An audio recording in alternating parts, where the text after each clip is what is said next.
Hello, Garland Nixon here, and we have Dr. Jeremy Kuzmarov. He is an expert on international covert and intelligence actions, and we're going to talk about what's going on today. Let's talk.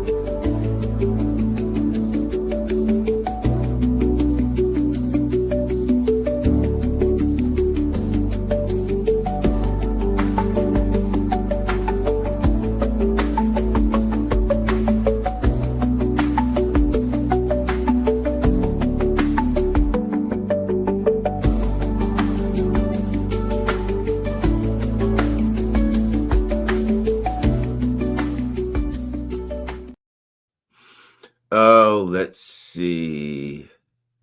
Hold on one second here. That's odd. Oh, okay. Let's try this. Sorry about that. They're having trouble streaming to Rumble. That's weird. Okay, give me a second here. I will set it up. We're talking with Dr. Jerry Kuzmarov, and oh crap. All right, well, I'll just set this up to go to Rumble later. Remove. There we go. We'll set this up to run it on Rumble later. All right, because I don't want to screw with what we're trying to accomplish here. Dr. Jeremy Kuzmarov has a great website, and it is called the one and only, let me find it, covertactionmagazine.com. And on covertactionmagazine.com, there are a number of series, and one of the series is boom, boom, boom, political assassinations. And in light of what's happening with Charlie Kirk right now, we've got another assassination, another lone gunman who seems to be an exceptional shot and very well trained at evading capture and getting away and all kinds of things like that. And now it turns out that they have grabbed a 22-year-old by the name of Tyler Robinson. He's local from Utah, and that's who right now is the suspect. For those of you who don't know, let me see. Tyler Robinson, FBI. Let's see what they want us to think. We'll go straight to Yahoo. All right, let's see. Let's just update for everybody who's not familiar. We'll go to Yahoo News, and Yahoo News says the suspect is conservative. Okay, Tyler Robinson, 22-year-old. Investigators, they said the public health surveillance video, high-powered bolt-action rifle was covered from a wooded area. And that's pretty much all we got right now. So bottom line is this.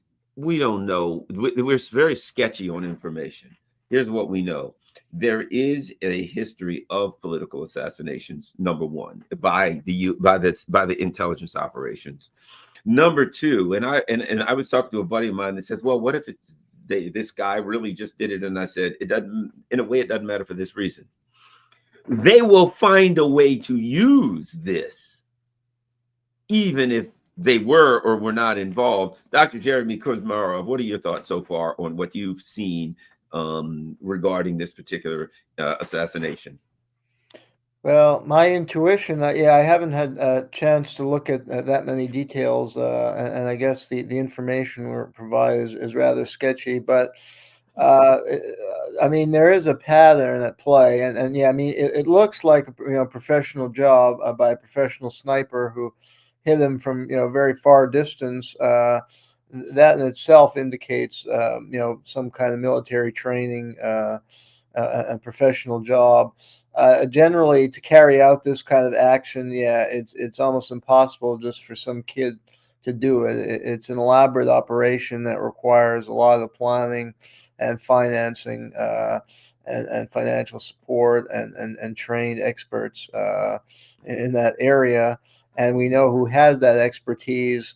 But I think it's important to look at the broader context and the broader strategy of the American ruling elite. And that is a strategy of tension designed to provoke dramatic incidents and spectacular acts of violence, whether assassination or terroristic attacks. And that gets the public to suspend rational judgment and to allow for more and more the passage of more and more legislation that erodes civil liberties and transforms the United States more and more into a police state, an authoritarian state. And that benefits various industries in the police, security, military, industrial complex. And it benefits the ruling oligarchy because they can establish more and more social control. And in this case, also they want to divide American. I think what we're seeing playing out is a strategy of divide and conquer that the CIA and U.S. so-called deep state or ruling oligarchy has used in foreign countries repeatedly to stir conflict and sow division among different ethnic groups, or could be political divide. The U.S. empire, like previous colonial empire, European empire, that's how they operate. They exploit existing social divisions, political division, and fissures in a society to their own advantage. And I think they're increasingly using that playbook within the United States to sow divisions, between blue and red states and Republican and Democrat, and to escalate it. To sow what they want is hatred, because what they don't want is what Martin Luther King was building was an interracial coalition of the working middle class to challenge the corporate dominated structure, political economic structure of society, and what in essence is an oligarchy, ruling oligarchy that control the political classes through financing them. That's what they don't want. So it's what they want is people hating each other based on tribal affiliation, Democrat versus Republican. When because you have people of different class background in both parties, including working class people, that should really be coming together along a set of principles, like challenging the $1 trillion military budget. The military budget has eclipsed $1 trillion, as there have been major cuts to social welfare program and social services, and our gross underfunding of the education system, which is education is a key instrument of for growing the middle class, underfunding of healthcare infrastructure, and that's really in the interest of the majority. So the oligarchy, to keep this skewed social spending, has to pit Americans against each other, create hatred for Republicans if you're a Democrat, or Democrats if you're a Republican. And they do it through playing up these cultural war issues, the various techniques. But unfortunately, I think they're increasingly resorting to, they're stepping it up, because I think the ruling elite has less and less legitimacy. I mean, people don't respect American leaders like they did in the past generations. The social fabric's coming apart. The economy is growing more and more skewed to the interests of the wealthy, and there's the wars are not wars that people support. That's why they can't go back to a draft, because people are not going to put their lives at risk for the bankrupt Zelensky government in Ukraine, or for the Netanyahu criminal regime in Israel, or whatever it is, Syria, Libya. These are not wars that people would risk their lives for. They can get away with it maybe without a draft. People aren't paying as much attention. Once they start paying more attention, they're not going to risk their lives for those kind of interventions. So, in short, there's no legitimacy of the ruling elite, so they have to do drastic things to divide Americans. So that's why I'd be very suspicious that this incident, without knowing all the details yet, probably fits the pattern of what they're doing. What's interesting is this. I like to use simple, deductive or inductive reasoning to figure things out, right? I remember this. I'll give you two instances. the Damar Hamlin was a football player who played for the Buffalo Bills, and I'm watching a Sunday night game, and the guy's like, there was a tackle, and then he stands up, he's like looking around, and he just drops, and he's not breathing or anything like that. Okay, and this was during the jab was a big question. Okay, so he just stopped breathing. They carted him off, and there were people online saying, I wonder if it's the jab. I wonder if that's what happened. And there were articles everywhere that said this: we don't know what it is, we don't know why he did it, but we know it's not the jab. And at the time I was like, from a reasoning perspective, you can't say I don't know what it is, but I know it wasn't that. Those two things don't go together. The fact that you don't know what it is means that you don't know what it wasn't. Right now, why do I say that? Immediately after this happened, this horrible assassination, immediately I heard this from Trump and from many others, right? And from mysterious unknown bots online.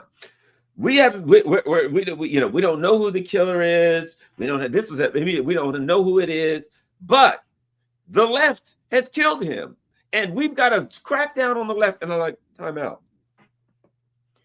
This has just happened like an hour ago, and you don't know who did it, but we've got to crack down on the left, because the left did it. And of course, the left has been redefined away from people like you and I who say organized labor, anti-corporations, anti-war. That's the traditional labor. My dad was a longshoreman, a guy, organized labor guy. That's my left, where I came from, right? Anti-war, anti-corporate, anti-oligarchy, that kind of stuff, right? But the left, meaning that only is like, if you're a trans activist now, that's the only left, right? That you have, the only left. But it was, we don't know who did it, but we got to crack down on the left because they did it. And again, logically speaking, it sounds like you have an agenda because you don't know who did it. But the people that you already wanted to crack down on, we have to crack down on these people. It sounds like it's one of those things like where people say, you have to do this because it's raining. And someone says, it's not raining, it's sunny. Yeah, like I said, we got to do this because it's sunny, no matter what. But what do you think about my suspicion that when they had no clue who did it, they already knew this, we have to crack down on this group for doing it? Well, that would fit my theory and analysis that it's part of this strategy of tension and effort to divide the American population and taking it to the next level of actually inciting attacks on this nebulous left, which was exactly my sentiments. Because as a historian, I identify exactly as you do the left with a policy of high taxation on the wealthy, more robust social welfare programs, reduce military spending. Maybe, the debate on the left was always, and this I was covering yesterday in American history class. We were looking at the early 1900s, and you had the progressive movement and Robert La Follette, who supported antitrust legislation to break up big corporate monopolies. Then you had Eugene Debs and the socialists who favored nationalized industry. So that nationalization and government takeover by buying out the companies or even direct takeover. So that was historically the debate on the left. And it's about breaking up corporate monopolies and creating more equal, fair economy, supporting labor union and labor rights, and limiting the war budget. So, but they've skewed it to be supporting like surgeries for children. That leftists are crazy, because I live in Oklahoma. Mark Wayne Mullen is the senator here, and he came out with these ridiculous comments about these. He said like these crazy left lunatics. They want to change the sex of children, and now they're killing our people, and there's a war on Christian men. This is the kind of rhetoric. But I think that fits a larger design to manipulate public opinion and divide people, and even possibly create a actual war, because that's the only solution, given that the ruling oligarchy has no legitimacy, that their policies are morally bankrupt. I mean, whether you're left or right, spending $1 trillion on military when you're cutting budgets in education, and where you have huge homeless population, dilapidated infrastructure. Teachers are paid, scandalously low wages. Students are swimming in debt. They can't get a proper education anymore. The system is just not working for people, and everybody knows it. They're fighting these wars that are brazenly wars for oil. They claim to be supporting humanitarian intervention, and then there's a live stream genocide. And these same people, you don't hear them say, "Oh, we need humanitarian intervention to protect the Gazans," and it just exposes the bankruptcy of the rhetoric. For years, they kept saying, "Oh, we have to save these people from genocide." When people scratch their head, is that really a genocide? And now, top Holocaust scholars and are coming out with op-eds saying this is very clearly a genocide. And where are these people? Where are the Samantha Powers? I mean, they lose their legitimacy and any credibility. So you have a ruling elite with no credibility. So what are they going to do? And it's these billionaires who've rigged the economy in their favor, who own these politicians. Everybody hates them. The only thing they can do is pit people against each other along tribal lines and possibly foment civil conflict.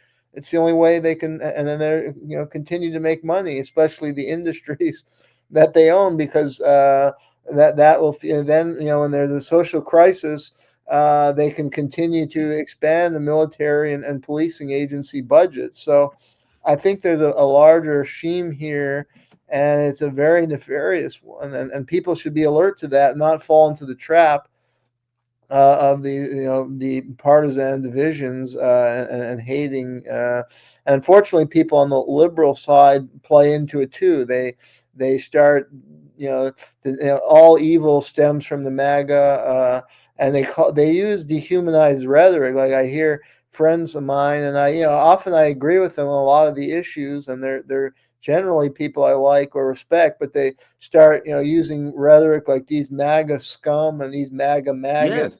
And once you start using that kind of rhetoric, it's like the rhetoric of war, and you can start abusing these people. And I mean, I live in a conservative state, and although I was never conservative, and I don't always agree on a lot of issues, on the other hand, they're regular people, and when you talk to them, some may be Trump supporters, like even my neighbor, but he's a nice guy, and actually on a lot of issues we agree with each other. So, and he's also skeptical of a lot of foreign policies. So, they're not all such terrible people. So, once you use these terms, it's very dangerous. So, each side, and there are, I mean, Kirk was not a good guy. I'm not saying he should have been assassinated. I never support political violence, and I'm sorry for his family. But I don't think he was a good person. He was inflaming people. What you have are these influencers on both sides, and a lot in the MAGA movement. They inflame people, and they incite hatred, and that's very dangerous. And that's why I think their higher people were pushing this guy, and he got such a huge following. Although some believe, he had started criticizing the Ukraine war and even Israel, and that maybe that was behind it. I don't have evidence of that, but Yeah, I agree. Who knows, but and as I said, here's the thing about it. Even if this guy is just some crazy guy, like they say, lone wolf, whatever, the intelligence agencies and the powers that be will still manipulate it. They will not let a incident go by that they don't use for their own diabolical machinations. Now let's do this. We're going to go back to covert excuse me, let's go back to covertaction.com, and we're going to, as an example, we're going to talk about some of this history of if you go to covertaction.com, go to series, and go down to political assassinations, right?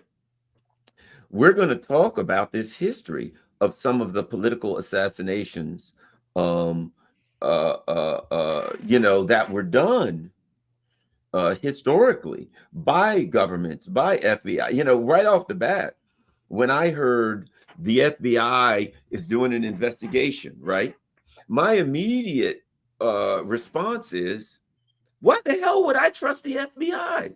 The FBI's history, whatever comes from the FBI. Talk to us about some of the history of the FBI's evil and devious deeds, the FBI being involved in hits themselves, in covering up hits, which I believe Seth Rich was one of them. But talk about some of the things that the FBI has done and been involved in that would lead us to say we can't trust these bastards. Unfortunately, yeah, there's a long pattern of that. Yeah, when there's a political agenda, which, yeah, and I think you have good radar for this, that there's things amiss. You know, and right away people are making statements that make no sense, or they're blaming people to incite violence after this act or hatred. There's some kind of nefarious political agenda at play, and that would point to a large cover up in place, and that the FBI is not going to conduct a thorough investigation. I mean, the historical pattern, yeah, and hopefully, I just published an article on the case of Huey Long 90 years ago, so hopefully I can discuss that a bit. But first, yeah, to go over that pattern you're describing, like if you look at the, say the Martin Luther King or the JFK or RFK assassination, the pattern is that they identified a suspect very quickly, and they kind of wanted everybody to think, oh, he's the guilty person. Case solved. The authorities have stepped in. We've done our job. We got the bad guy.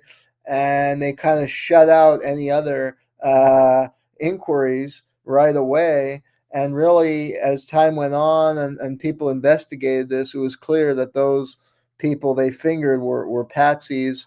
In the case of James Earl Ray, I don't think there's any evidence that he was the shooter. He was just set up to be in a place where they could accuse him of being the shooter. And in that case, there had been an elaborate plan where they helped him escape from prison. So he was completely dependent on the people who had got him to escape. They just told him exactly where to be and where to go. And he couldn't. The forensic evidence makes clear in that case he was not the shooter. The actual shooter came from much closer range. William Pepper solved the case basically, and it was a Memphis police officer, he believes, who shot it. The other alternative is a CIA hitman named Moses Moscovichian, and there was a group in the bushes, and there's this guy named Lloyd Jower. So anyway, James Earl Ray, who ran the grill, who was involved with the shooters and was present at the scene. Ray was not the shooter in that case. In the RFK case, the evidence that came to light was that they used CIA psychologists to hypnotize and program Sirhan. As outlandish as that sounds, the CIA psychologists even admitted to it and bragged about how they can create an assassin in 1 or 2 months. And under the Project MK Ultra, they were doing those kind of experiments with drugs and hypnosis and how to program people and get them to do different things, including assassination. So it sounds like out of a science fiction novel, but it's actually reality. The facts have come to light that they had the capability of doing that. And the evidence points to Sirhan being programmed, but to fire. He was not the murderer. The murderer came also from closer range and shot at Robert Kennedy from the back. And in that case, there were much more bullets than was fired from Sirhan's gun. And the case of Lee Harvey Oswald, also the evidence would indicate he was not a shooter. In fact, he was on the second floor when the shots came out of the sixth floor. But those were not the fatal shots anyway. But yeah, there was no, they identified Oswald very, very quickly. And in his case, he was killed. Oswald said, "I'm a patsy." And then conveniently, they had Jack Ruby kill him, so he couldn't speak out. And the FBI and all was headed by J. Edgar Hoover, who was a very extremely corrupt man. And he was a key figure in covering up the JFK assassination investigation, the RFK, and the MLK. So that's the history of the FBI. And I mean, yeah, you can go into other cases where there was a cover. I mean, that series I developed for the Covert Action, and I'm planning to put of developing that series into a book. And so many other cases. There was a plane crash with Paul Wellstone where the FBI was like on the scene. Somehow it was in a remote area where the plane went down. Now I forget the state where he was traveling. It's been a few years since I wrote the article, but what I remember is that the FBI office was like 2 hours away, the nearest office from the site of the Wellstone plane crash. And Paul Wellstone was a progressive senator from Minnesota who was against the Iraq War. He was a decisive vote, and then his plane conveniently crashed, and they got a Republican to replace him who voted in favor of the Iraq War. And then somehow the FBI was on the scene within like a very short time after the plane crash, even though the FBI nearest FBI office was like a 2 hour drive from this very remote spot. And so investigators right away, it raised alarm bells that they had been tipped off. And then they kind of took control of the crime scene and blocked independent investigation, and it was a cover up in that case as well. There's strong evidence of that. So I can go into numerous other cases, but you see the pattern.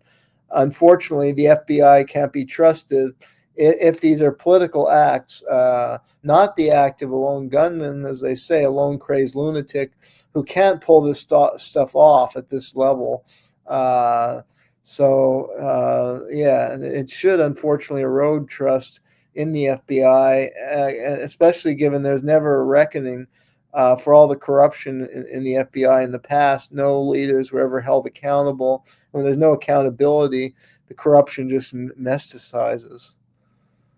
Here's one. Federal investigation. This is 2008. Republican IT guru dies. Federal investigators are looking into a small plane crash in Ohio. What do you know? Which claimed the life of its pilot, a Republican media consultant who was instrumental in the presidential and gubernatorial campaigns, and 3 members of the Bush family. Michael McConnell, 45, of Akron, died Friday when his plane crashed near a vacant house. But the fatal accident is raising questions about McConnell and his work for key political figures and lobbyists, which target him in investigations over missing White House emails and a lawsuit alleging electronic fraud. Quoting an anonymous close friend of Connell's, WIO also reported that twice in the past 2 months, Connell, who is an experienced pilot, canceled flights because of suspicious problems with his plane. They're investigating the crash. It sparked a fire. No one on the ground was injured. They heard what sounded like an engine sputtering before the crash, and that the noise sounded like it was coming from a plane. Campaign worker. He worked for the Bush change. He was founder of a company that built websites for Bush and John McCain. His ties to the Bush family extend back, working on campaigns for blah, blah, blah. So, again, another instance, a guy, did you know he was scheduled to testify 2 weeks later in a case against the Bush and Rove and all of those people? And then mysteriously, it's like, well, his plane has heard sputtering. He's had plane problems. Boom. It sounds like a political assassination to me. Yeah, unfortunately, there was an excellent study some years ago by Sherman Skolnick, who was an independent investigator, and he found a pattern of suspicious plane crashes, and he examined them in detail, and how there was sabotage, including the plane of the wife of the Watergate burglar, E. Howard Hunt, and there was strong evidence that plane was sabotaged. And he found that they found that was a convenient method of assassination, because people didn't think of it as a political assassination. That that the public is prone to believe small planes inevitably crash. They don't pay much attention on the news. Oh, another small plane crashed. Or if it's in a few cases where it is a commercial jet passenger jet. It's easy to blame things like pilot error or bad weather conditions or some equipment malfunction.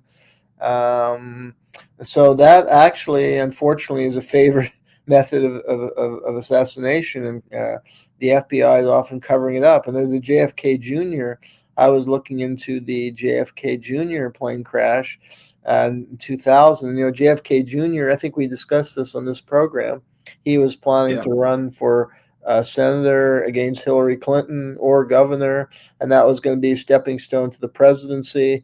And they couldn't allow another Kennedy. He would reopen the JFK assassination investigation, and they couldn't allow that. And there's a strong evidence of sabotage and cover up of his plane crash. So sadly, this is routine often, and yeah, we see repeated cover-ups and use of plane crash as a favored method of political assassination. Let's see another one. Here's another one. Here's another interesting one. And you'll find this one possibly even related. Listen to this. Prosecution witness in Netanyahu trial and his wife killed in Greek plane crash. Haim Garan was the former deputy director of the communication ministry. Light plane he was piloting went down after apparent technical fault. There's that poor bastard right there. Haim Garan, a witness in the corruption trial of former Prime Minister Benjamin Netanyahu, was one of two Israelis killed in a light plane crash in Greece Monday. The other was his wife. The names of the Garans, the only two casualties of the crash, were cleared for publication. He was a past director general for engineering and licensing at the Communications Memory. Their bodies were recovered shortly before landing. There we go. They lost communications. Netanyahu is on trial for 3 corruption cases, the most serious of the 3. It's case 4000. Let me see. In May 2020, Garan, an attorney by training, spoke with Radio 103 about the testimony he had given in the Netanyahu trial and said it related to the development of the country's optical fiber infrastructure. Probed as to whether he ever witnessed any criminal activity, Garan responded, "The court is the only one that can determine if something is criminal." Well, what do you know? Look at this. A witness in the Netanyahu trial, plane crash. What a shock. Seems to be almost a pattern here. Yeah, and if you look into the Clintons, there was a lot of witnesses who got in car wrecks or plane wrecks. They were all about to testify about the Whitewater and all kind of corruption the Clintons were involved in. And I guess they're just really, really lucky people that all the people who have all the evidence about their corruption that would ruin their political career and put them in jail get killed in car accidents. And one got Jerry Parks was killed mafia style execution. He had compiled a large dossier on the Clintons and the drug and arms smuggling out of Mena, Arkansas, and stuff with drugs, and Bill and his brother, half brother Roger Clinton. So unfortunately, this is what we're dealing with, kind of mafia rule. I mean, I think our governments have been taken over by organized crime. And we purport to be this great democracy, spreading democracy around the world, going to war to spread democracy, and yet our governments are run by organized crime networks who kill to protect the corrupt people at the top. Yep. There we go.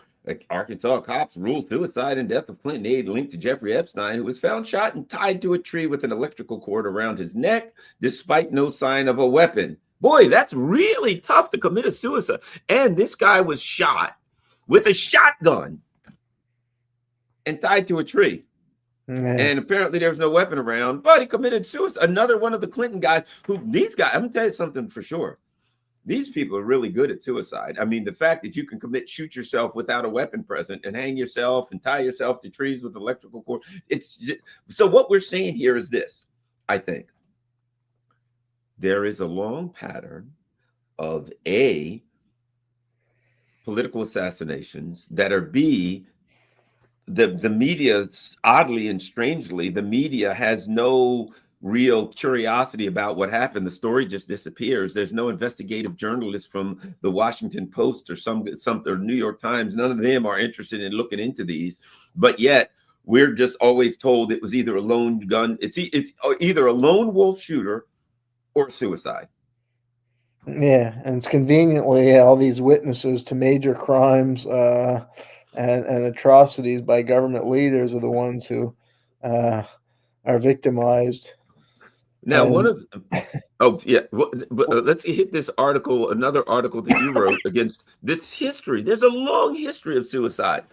A Mississippi woman was given a life sentence for telling the truth about a murder plot 90 years old against Louisiana Senator Huey Long, which we were told a story that's benign. It wasn't it was just, as always, it was a lone gunman. What do we know about this recent story you have about the political, which was obviously a political assassination of Huey Long? yeah, and Huey Long is the kind of leader we need today. He was a real populist who was railing against the Wall Street and corruption in politics, and he put his money where his mouth was. I mean, they accused him of being dictatorial, but he was getting things done in the Louisiana legislature. He was the governor of Louisiana, and he passed real legislation. First he developed the share of the wealth program, and every man a king, and he was going to, everybody would have a certain income, and everybody could own a car, and he was going to tax the rich very heavily. And I think nobody could earn more than $3 million or something under his system. And he was actually passing a lot of legislation because he got, it required, getting his people into different positions. So, they accused him of being a dictator, but he was delivering for the public. He built the Louisiana State University into a great institution. He built roads. The article has some of the statistics of the things he accomplished, and he spoke to the masses.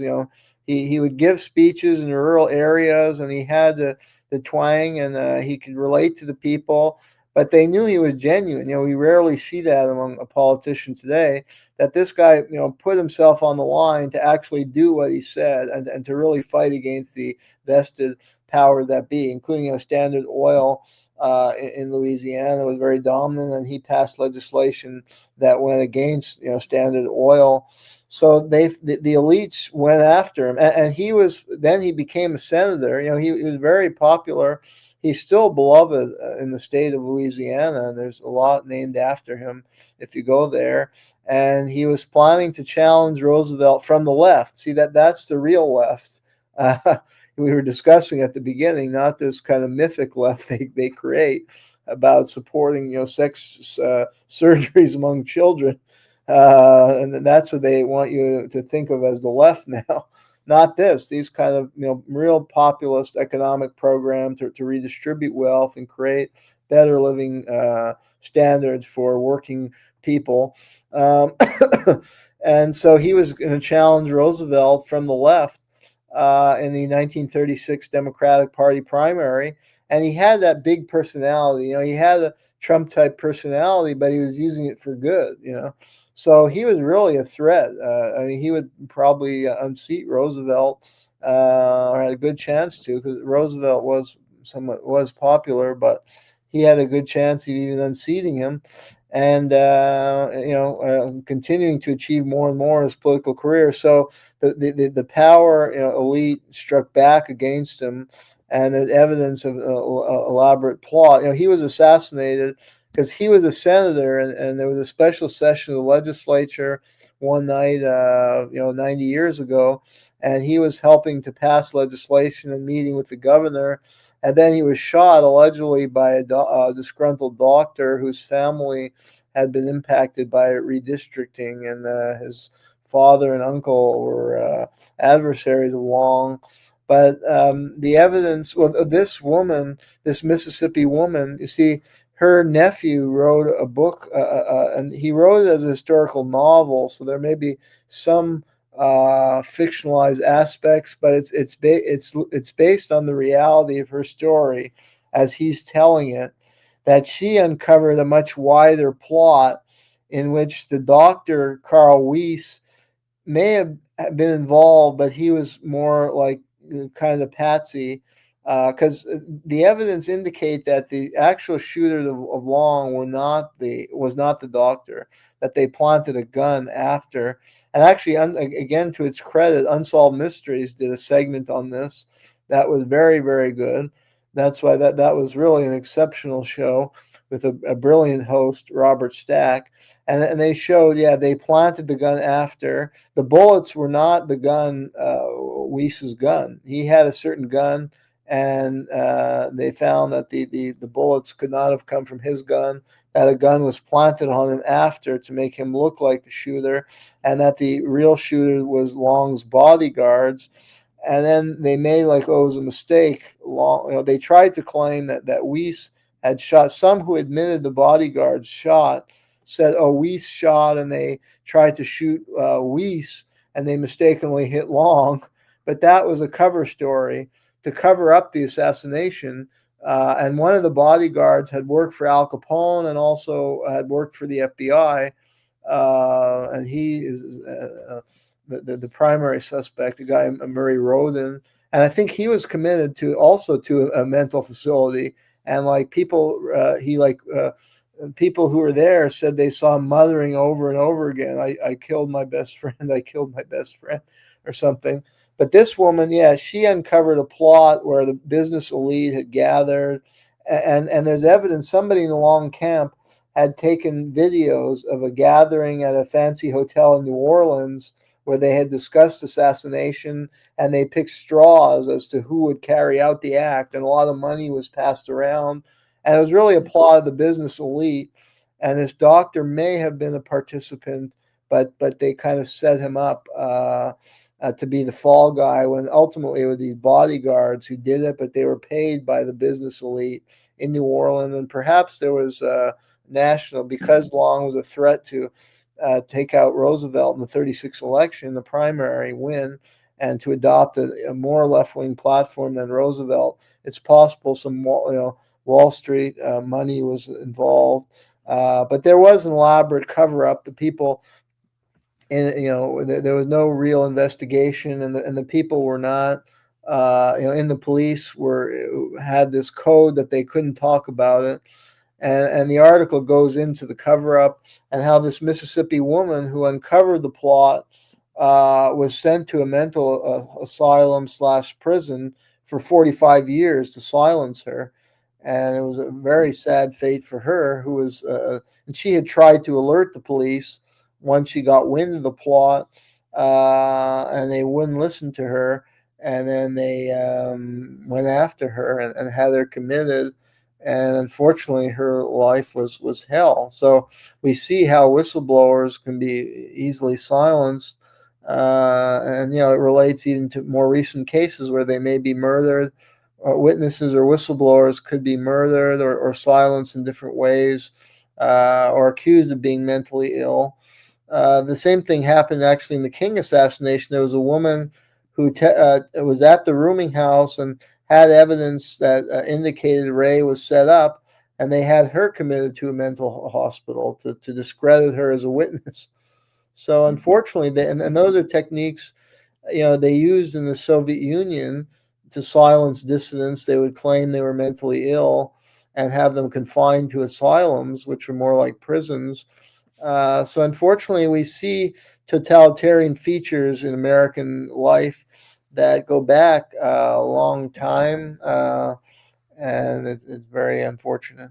Here's another one. When gossip columns began to dig deep into the JFK assassination, she turned up dead. Here's a woman who was Dorothy Kilgallen, and she was a great writer, and she started looking into the JFK assassination, and what do you know? She turns up dead under suspicious circumstances. Yeah, she was very famous. She was on television, and yeah, she was a gifted writer and gossip columnist. And a lot of, I think her columns were non-political, but she got into the JFK. I think she had covered some of his presidency, and she was kind of a celebrity in that time.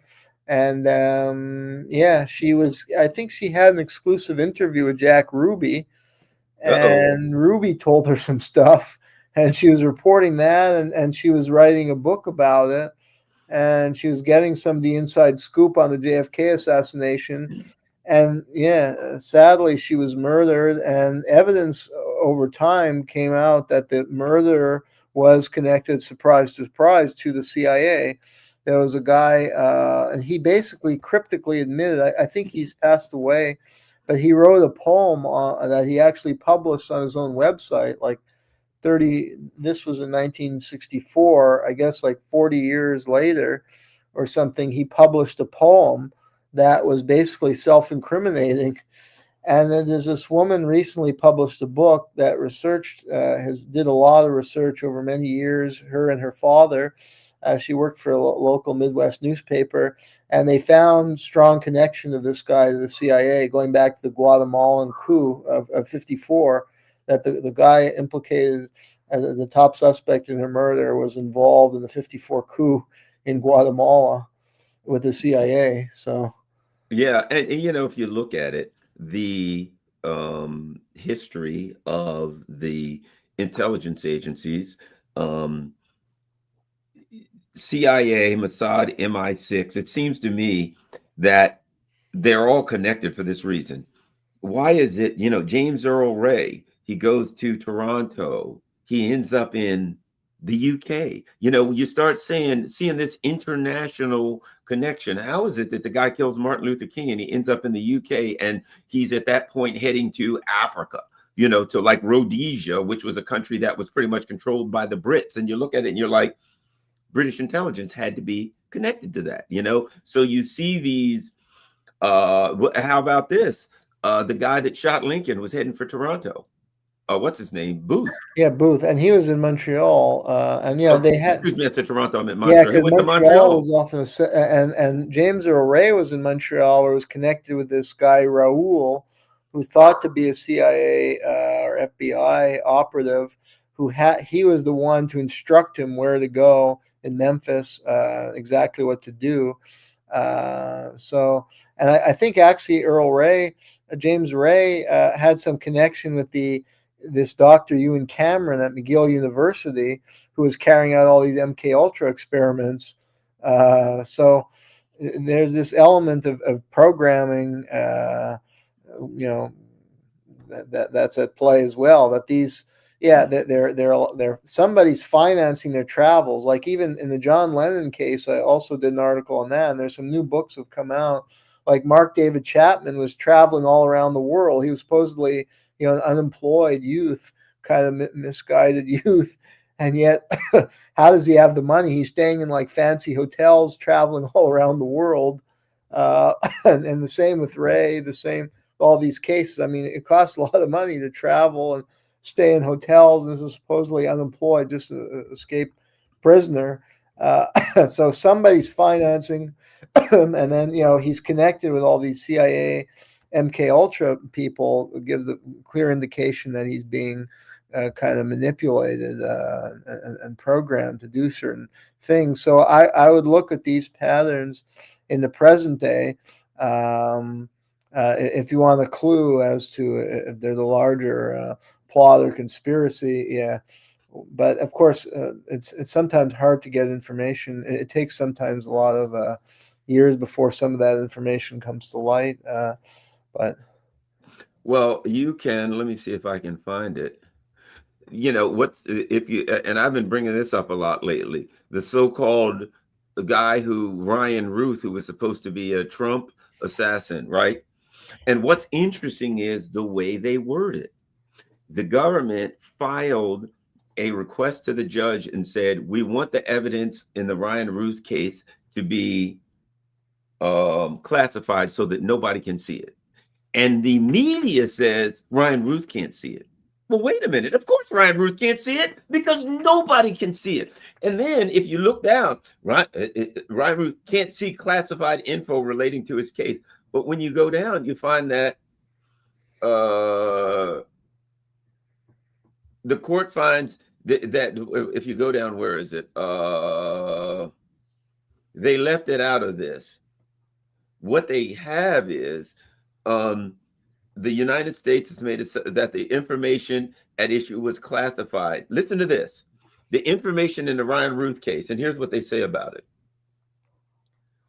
Its disclosure could cause serious damage or exceptionally grave damages to the national security of the United States. Now, why does the article say Ryan Routh can't see the classified info relating to his case? Well, that's not the lead of the story. The lead of the story is they've said disclosing the information in the Ryan Routh case would cause serious damage or grave damages to the national security of the United States. I looked at that and I'm like, even the Ryan Routh case, what's up with this? Something's fishy with that. And Yeah. Ryan Routh traveled like back and forth to Ukraine. How did Ryan Routh travel around the world? He had like a business supposedly building sheds or something, and no customers. And yeah, wasn't he? He was he was recruiting mercenaries into Ukraine. I mean, that tips you off. He's tied with U.S. intelligence. And then he wrote this book. I actually did an article about Ruth, and I read his book. I don't know, probably very few people read it, but I actually spent time reading the whole book, and it was one of the most bizarre books I'd ever read in my life. But it was very clearly, I think he was a subject of an MK Ultra type mind control, or he's just in the pay of the CIA. Because the book, he gives the indication at first that he's this like hippie type peace do-gooder, and he has all this flowery rhetoric, and then all of a sudden he makes phrases right out of the CIA playbook. It's like he's talking about peace and love, and then he says, but Zelensky had to delay the election. It just like comes out of the blue. He's not even discussing the politics of Ukraine. He's like, it's just, and it's like you can't follow his train of thought really. It's like an incoherent book. Like it's like a guy either on drugs or something. And then he interjects these lines that is what the CIA wants you to believe. Zelensky had to delay the election. And then later in the book, he starts praising the Peruvian. Like very few people have even heard of this leader named Lina Boulard, Right. a leader in Peru. And she was, firstly, she was named the world's most unpopular leader, and she was accused of major crimes. Because she came in after there was a coup against this leftist Castillo. I forget his name now. Something Castillo was more left-leaning guy. Came in Peru, and there was a coup. And then she was put in after him, and she cracked down brutally on protests, and like she'd been accused of massacres. And he like just talking about something, and he interjects, Lina Boulard is a great leader, like out of nowhere, like these CIA talking points. We had to delay the election in Ukraine. Zelensky had no choice. Lina Boulard is a great leader. And supposedly this book devoted to promoting world peace. Like, where does that come from? How about this? I did this a while back on Ryan Routh, right? Now, I'm going to give you a few interesting things about Ryan Routh, right? Okay, I got it right here. So and now you can find this online.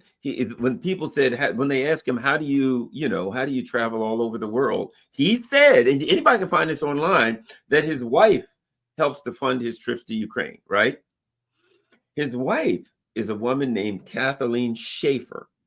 There's another woman who works for a company called Maximus, and that woman's name is Kathleen Schaefer. When Maximus was asked if it was the same Kathleen Schaefer, they refused to comment. Okay.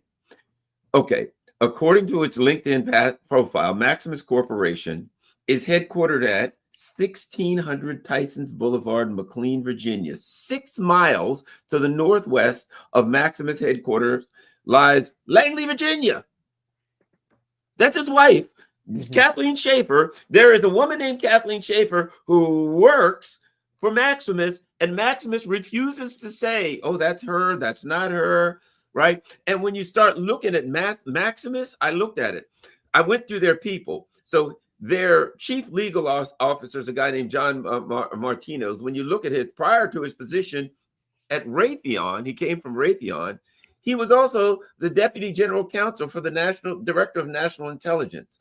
and a senior associate general counsel at the CIA. So this placed Maximus Corporation, where a person with the exact same name as Ryan Routh's wife, who financed all of his stuff, their chief legal officer, former CIA.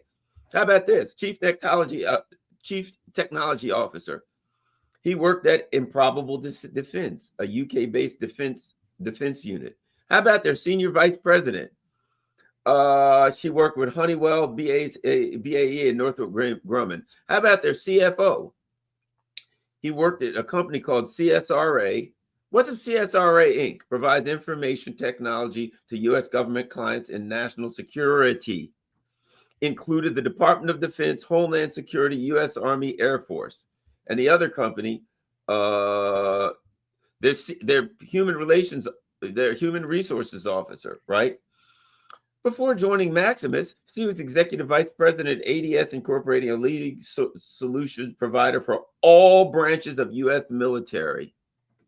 So you go on and on and on, right? Their chief digital information officer was with Leidos, huh? That's the name of that's the company his wife works for? Well, I'll say this. He's married to a woman named Kathleen Schaefer, and he said Kathleen Schaefer financed my trips. Yeah. Maximus has a woman named Kathleen Schaefer, which appears to be this woman. People have researched it, and they went to Maximus and they said, "Is that the same Kathleen Schaefer?" And Maximus says, "No, we have no comment on any of that stuff." Yeah. And that's Ryan Routh's wife. She's basically working for a CIA intelligence operation. Now, can you wonder why? And then after all of that, the court suddenly says, you know, the evidence we got against Ryan Routh, if it was found out, if it was exposed, it could cause grave damage to U.S. national security. Mm-hmm. You know, we start to see the usual, and that is these so-called political assassinations, these patsies, and what do we have with Ryan Routh? Another crazy person, another guy who seems mentally unhinged. And it seems like they always have somebody that seems mentally unhinged. That's why I think this guy is going to be mentally unhinged. Yeah, exactly.